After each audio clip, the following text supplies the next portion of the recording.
టేస్టీగా egg role ఏ విధంగా చేసుకోవాలో చూపిస్తానండి. ముందుగా కడాయి పెట్టుకున్నాను. కడాయిలో 1 స్పూన్ ఆయిల్ వేసుకున్నాను.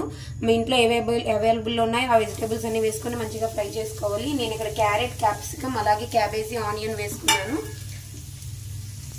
వీటిని కొంచెం మంచిగా ఫ్రై చేసుకుందాం. ఫ్రై చేసుకున్న తర్వాత పచ్చివాసన పోయేంత వరకు ఫ్రై చేసుకొని దానిలో కొంచెం ఉప్పు, కారం, గరం మసాలా వేసుకొని ఫ్రై చేసుకుందాం. మంచిగా ఫ్రై అయింది కదా, ఇప్పుడు వీటిని తీసి పక్కన పెట్టుకుందాం. ఇప్పుడు అదే ప్యాన్లో చపాతీ వేసి మంచిగా చపాతీ కాల్చుకుందాం. చపాతీ ఈ విధంగా 2 వైపులా కాల్చుకున్న తర్వాత ఒక ఎగ్ని దీనిపైన పగలగొట్టి వేసి మంచిగా స్ప్రెడ్ చేసుకొని 2 వైపులా కాల్చుకోవాలి. ముందుగా మనం ఫ్రై చేసి పెట్టుకున్న వెజిటేబుల్స్ అన్ని ఈ విధంగా మధ్యలో వేసుకొని కొంచెం సాస్ వేసుకొని ఈ విధంగా రౌండ్గా రోల్ చేసుకొని తింటే ఎంతో టేస్టీగా ఉండే ఎగ్ రోల్ రెడీ. మీరు కూడా ట్రై చేయండి. ట్రై చేసి ఎలా వచ్చిందో చెప్పండి. వీడియో చూసి వెళ్ళిపోకుండా వీడియోకి ఒక లైక్ ఇవ్వండి. Bye friends.